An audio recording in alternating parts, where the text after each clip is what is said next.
Alors, aujourd'hui, je voulais vous faire une sorte de petite revue de presse sur l'aquaponie et vous montrer un peu l'évolution du secteur. Il y a vraiment des choses extrêmement intéressantes qui se passent et je pense que ça peut servir un peu de modèle et on peut voir vraiment l'évolution des choses. Déjà, il y a une évolution chiffrée. Si vous prenez le marché de l'aquaponie qui était, je crois, en 2021 à moins de 1 milliard, il est aujourd'hui à 1,21 milliard. Alors ça, je pense que ce sont les chiffres uniquement des États-Unis, mais il prévoit de passer à plus de 1,92 milliard en 2024. Qu'est-ce que ça montre? Eh ben, ça montre qu'il y a vraiment une croissance de ce marché. Alors même si ça reste un tout petit marché dans les 300 milliards, je crois, dans l'énorme quantité de milliards que représente la production agricole mondiale et même la production d'élevage et principalement d'élevage de poissons. Voilà, on constate quand même qu'il y a une grosse courbe ascendance et ça, c'est très intéressant. Ça montre qu'en gros, il y a une place à se faire sur ce marché. Voilà, ça veut dire qu'il y a du besoin, qu'il y a de la demande, donc il y a de la place sur le marché et qu'on doit pouvoir en vivre. Et ça, c'est un critère assez important parce que c'est pas forcément des marchés subventionnés.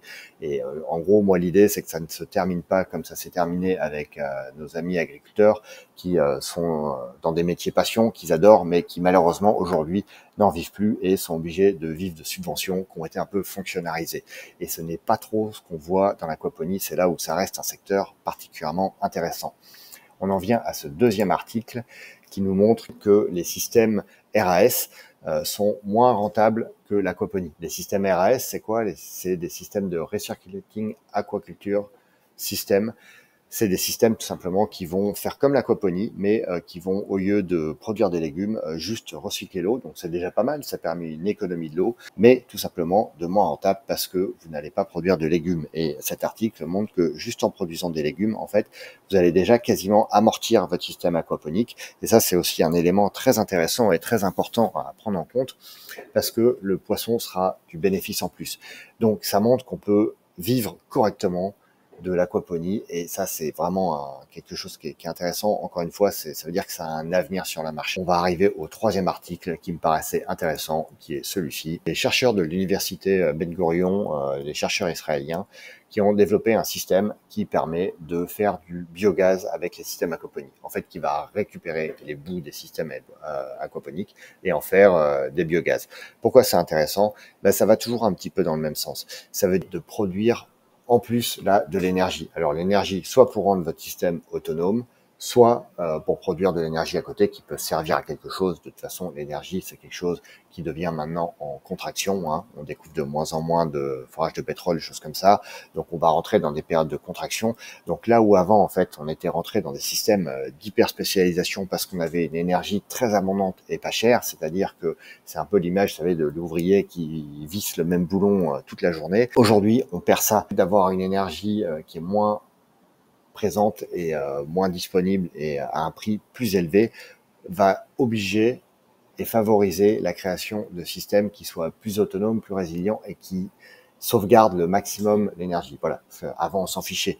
C'était quasiment gratuit, c'était en abondance, donc on pouvait faire des usines où il y avait des déperditions de chaleur énormes et il n'y avait pas de logique à ce que quelqu'un cherche à faire ça plus intelligemment. C'était la solution à l'époque la plus intelligente et le fait qu'aujourd'hui on soit dans des périodes de contraction, eh ben, la solution la plus intelligente et la plus efficace et qui va vous permettre de survivre économiquement, c'est de développer ce genre de technologie qui est particulièrement intéressante. Et qu'est-ce que ça va amener? Ben, ça va amener aussi une évolution des métiers. C'est que là où avant on allait dans la spécialisation, donc on obligeait l'ouvrier justement à faire le même geste toute la journée, ce qui devait rendre complètement fou, hein, et qui a enlevé, je pense, et qui est arrivé à une certaine limite aussi, qui a enlevé beaucoup d'intérêt et de sens, et c'est ce qu'on constate pas mal aujourd'hui. Et ben l'inverse de cette spécialisation, ça va être qu'on va être obligé de toucher un peu plus à tout. Et ça rend le travail juste beaucoup plus intéressant. Si vous vous occupez d'un système aquaponique et que vous avez à la fois à gérer des poissons, donc il faut s'y connaître en pisciculture, en aquaculture, que vous allez à la fois à connaître des plantes, donc tout ce qui est maraîchage, comment ça marche, comment développer une salade, comment la protéger, etc.